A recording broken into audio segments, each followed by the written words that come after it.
আওয়ামী লীগ মারবে কিভাবে সেটা বলবেন। আপনি বলছেন আওয়ামী লীগ অপ্রাসঙ্গিক, আপনি আপনার নিজের বক্তব্য ডিফেন্ড করবেন যে আওয়ামী লীগ যদি অপ্রাসঙ্গিক হয় আওয়ামী লীগ তাহলে ভয়ঙ্কর হয় কিভাবে। আমি বলি আওয়ামী লীগ ভয়ানক কিভাবে হয়, আমি বলছি যে আওয়ামী লীগ তো তাদের কিছু মানুষ রেখে গেছে, তাদের মানুষ বাংলাদেশে এখন আছে না। ছাত্রদের ঘাড়ের উপর ভরসা করে এই বিএনপি এবং জামাত সন্ত্রাসের মাধ্যমে প্রমাণ করছে যে তারা এরকম নেতৃত্ব এখনো গড়ে তুলতে পারেনি। আজকেও প্রমাণ হচ্ছে যে বিএনপি এবং জামাত যদি সেদিন তাদের ওরকম নেতৃত্ব গড়ে তুলতে পারতেন তাহলে তো ওনারা রাস্তায় ডাক দিতেন। কিন্তু আপনি খেয়াল করে দেখেন, আপনি কে এখানে একজন প্রমাণ দেন যে বিএনপি কিংবা জামাত যখন ছাত্র আন্দোলন চলতেছে তারা এটা স্বীকার করছে এটা আমাদের আন্দোলন? তারা তো অস্বীকার করেছে, বরং বিএনপির মহাসচিব পর্যন্ত বলেছে যে এটা আমাদের না। তো তাহলে আপনি কি আপনি যেদিন যাত্রাবাড়ির একটা রাস্তায় 22 বার আক্রমণ হয়েছে, আমি বলেছি যে এইটার সাথে সিমিলারিটি আছে 2013 সালের যুদ্ধাপরাধী বিরোধী আন্দোলনের সঙ্গে। আমি আশঙ্কা করছি যে এটা শিবিরের কাজ। এরপরে আমাকে তখন বললো যে না না এটা আমাদের কাজ না। আর আমি যখন ওই ছাত্রদের ওইটা বললাম, এটা বললো যে ছাত্রদেরকে আপনি সন্ত্রাসী বলেছেন। আমি সেদিনে বললাম না রে বাপ, আমি তোমাদের কারো সন্ত্রাসী বলে নাই। আমি বলছি কেন মেট্রো রেলে আগুন, সড়ক ভবনে আগুন, বিটিভিতে আগুন, এবং এই সেদিন আমি যে কথাগুলো বলেছিলাম আজকে 5 আগস্টের পর তারাই সেটাই স্বীকার করছে যে আমরা আগুন দিয়েছিলাম সেখানে। বিচারাধীন অবস্থায় আছে এবং এখন সেটা তারা ক্রেডিট নিচ্ছে। আসলে আমরা কিন্তু পুরো অনুষ্ঠানের প্রসঙ্গ থেকে সরে গিয়ে আমরা দেখেন আমি কেন বাধা দিয়েছিলাম স্বীকার করছে কোথায়? আমি তো অনলাইনে না ভাই আমি দেখেন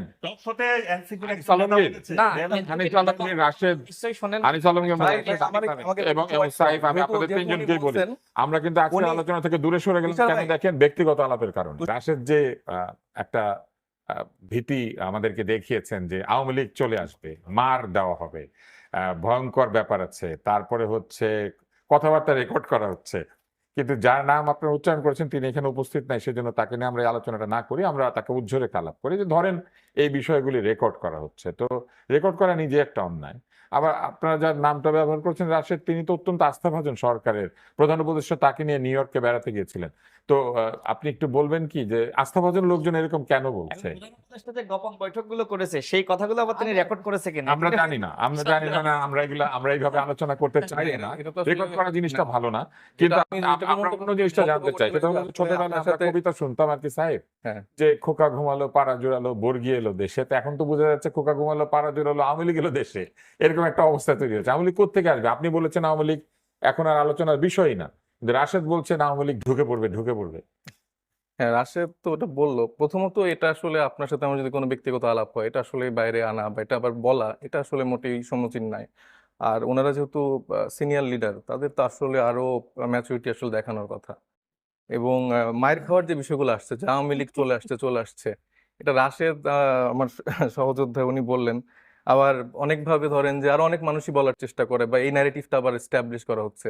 তখন ধরেন আপনি একটা অন্য কারো পোস্ট শেয়ার করছেন, আপনি কখন এই পোস্টটা শেয়ার করেন? যখন আপনার এটা ভালো লাগে বা ভালো লাগে। তা আমরা দেখি যে আনিস আলমগীর ভাইয়ের পোস্ট হচ্ছে যে ছাত্রলীগের পেজ থেকে শেয়ার হয়। না সেটা তো ওনার হাতে কন্ট্রোলে নাই। না তো কেন হয়? যেহেতু ছাত্রলীগের বয়ানটা সত্য কথা যে কারো পক্ষে যেতে পারে, কথাটা যখন আসছে যে কারো পক্ষে যেতে পারে, কিন্তু না আমার যদি ভালো না লাগে আমি কেন শেয়ার করব? আপনি ভালো দিবেন না, কিন্তু অন্য কেউ শেয়ার করলে আপনি সেটা নিয়ে আপনি উষ্মা প্রকাশ করতে পারেন না।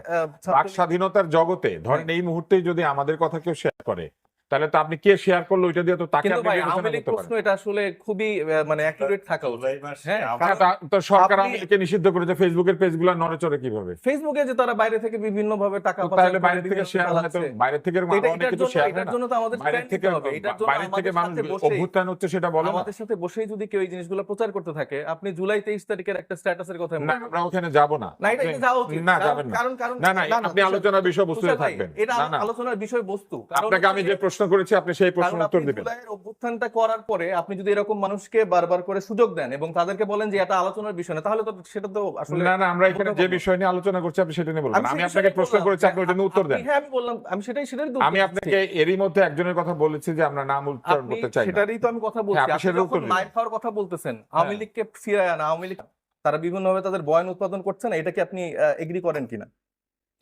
বয়ান উৎপাদন করলে কি মানুষকে মারে? বয়ান দেওয়া কি অন্যায় নাকি? আপনি দেখেন মানে in a society where you are preaching free speech, সেখানে কেউ বয়ান দেওয়া কেউ নাকি? জায়গা বয়ান না। যে খুশি দিবে, সে কি আপনাকে মারতে আসছে? ওয়ার্ডিং আছে যে প্রুফ অফ জাস্টিফিকেশন, যখন আপনি একটা মিথ্যাকে রেগুলার বেসিসে মানে সুন্দর করে বলতে থাকেন, আপনি ধরেন যে মেট্রো রেলে উঠলেন, উঠে বলতেছেন আমি কোনোদিন মেট্রো রেলে এর আগে উঠি নাই, আজকে আমি তো উঠে- উঠি না এখনো। না না, আমি একটু কথা বলছি, আমাকে তো একটু উদাহরণ এক্সাম্পল দিতে দেন। আপনি যখন এই মেট্রো রেলে উঠে বলতেছেন যে আমি কখনো উঠি নাই কিন্তু ভালোই লাগতেছে, শেখ হাসিনা তো কিছু উন্নতি করছে। আবার আপনি পদ্মা সেতুতে ওঠার সময় যখন বলতেছেন যে মানে পদ্মা সেতু হয়েছে, এটা তো ভালোই লাগতেছে।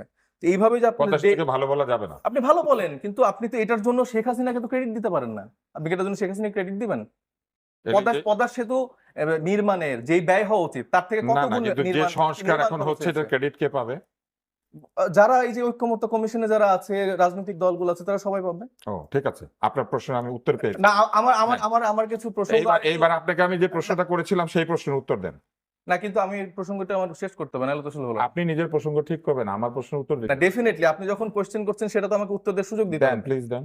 আমি সেটা বললাম যে আপনি যখন এরকম করে আস্তে আস্তে ডেইলি বেসিস আপনি যখন একটা মিথ্যাকে ডেইলি বেসিসে বলতে থাকেন, আপনি যখন বলতে থাকেন যে এই সরকারের যখন চলে যাবে তখন হচ্ছে যে প্রধান উপদেষ্টা যিনি ছিলেন তার বাসায়ও সেরকম ভাবে হামলা হবে, যে ছাত্র প্রতিনিধিরা আছে, কিন্তু আবার তরুণরা আছে। হ্যাঁ, তখন কি আমি হবে? ভাই বলতে হবে, হ্যাঁ, কারণ তখন আমি কি হবে? যে মানুষটা এগুলো বলে যাচ্ছে শেষ করে দিন। সেটা আমার ডিফেন্ড করতে হবে। এটা আমাকে শেষ যদি করতে না দেন তাহলে এটা দুঃখজনক। তাহলে আপনি বলেন যে আমি বলবো না।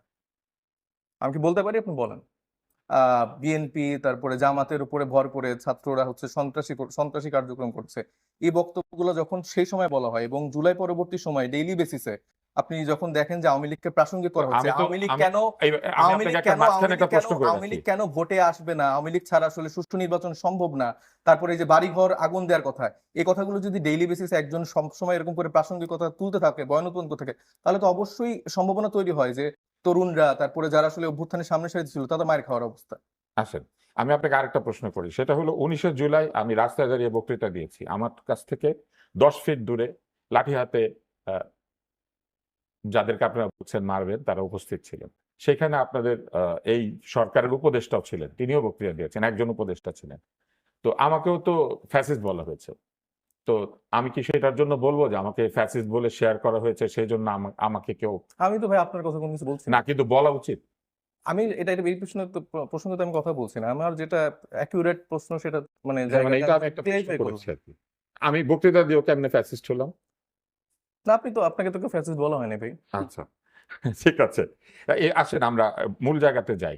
তাহলে কে মানে আপনারা মনে করছেন যে সত্যি সত্যি এখন যে পরিস্থিতি হয়েছে তাতে এই ধরনের সম্ভাবনা দেখা দেওয়ার সুযোগ আছে ইলেকশনের আগে? হ্যাঁ ভাই, সম্ভাবনা অবশ্যই আছে। কারণ আমরা হঠাৎ করে দেখছি ঝটিকা মিছিল হচ্ছে বিভিন্ন জায়গায়, বাংলাদেশের বিভিন্ন জায়গায়, আবার নতুন করে মানুষ অনুপ্রাণিত হচ্ছে কিছু মানুষের দ্বারা, যারা টক শোতে আসছে, যারা আসলে বিভিন্নভাবে নিজেদের সোশ্যাল যে হ্যান্ডেল গুলো আছে সেখানে রেগুলার বেসিস যখন বলছে আপনারা বের হচ্ছে না কেন, আপনাদের তো রাইট আছে, আপনারা ভালো আওয়ামী লীগের, আপনারা রিফাইন্ড আওয়ামী লীগের। আওয়ামী লীগের ধরেন মানে শয়তানের মধ্যে কি আপনি ডেফিনেশন করতে পারেন যে ভালো শয়তান খারাপ শয়তান? শয়তান তো শয়তানই। এটার মধ্যে আবার ভালো শয়তান খারাপ শয়তান এগুলার যে একটা বয়ান উৎপাদন করা হচ্ছে, এটার মাধ্যমে তো ইজিলি মানুষ তো যারা আসলে বাইরে আছে বা একসাথে আছে, গোপালগঞ্জের মতো জায়গাগুলোতে যারা আসলে লুকিয়ে আছে যেসব সন্ত্রাসীরা, তাদের তো আবার টাকা মানে টাকা পাঠানো হচ্ছে, এবং তারা কিছু এরকম সিভিল সোসাইটির কিছু মানুষকে রাখতেছে যারা বিভিন্ন জায়গায় টক শোতে বলেন আমাদের সাথে ঘোরাফেরা করে এই বয়ানগুলো উৎপাদন করছে। তো এর মাধ্যমে তো আওয়ামী লীগ অবশ্যই ফিরে আসার কিন্তু সম্ভাবনা ধরেন এই যে এই অর্থের লেনদেন হচ্ছে কিংবা বাইরে থেকে টাকা পয়সা আসছে, এগুলা যদি জানাই যায় তাহলে সরকার সেগুলো বন্ধ করছে না কেন? এই যে ভাই আমি স্ট্যাটাসের কথা বলতেছি, আমি স্বাধীনভাবে একটা প্রসঙ্গ উল্লেখ করছি, আপনি আমাকে থামাই দিচ্ছেন। আমি আপনাকে থামিয়ে দেই নাই, কিন্তু আমি আপনি এই আপনাকে প্রসঙ্গগুলো বলেছি, উল্লেখ করতে দিচ্ছেন। আমি আপনাকে আপনি বলেছি বলছেন যে যে অনুষ্ঠানের নিয়ম অনুযায়ী আমার কোশ্চেনের বাইরে আপনি কথা বলতে পারবেন আমরা না। আজকের এই অনুষ্ঠানের শুরুতেই স্পষ্ট করেছিলাম যে কোনো ব্যক্তিকে আমরা ভাই আমি এখানে সরাসরি ব্যক্তি আক্রমণ আক্রমণ করব করছি না, এখানে জুলাই কোশ্চেনের কথাগুলো বলছি, এখানে কোনো ওনার সাথে আমার ব্যক্তিগত কোনো আচ্ছা ঠিক সম্পর্ক আছে, নেই। তো আমরা উত্তর পেয়েছি, আমরা এখন মামুন সাহেবের কাছে যেতে চাই। এবার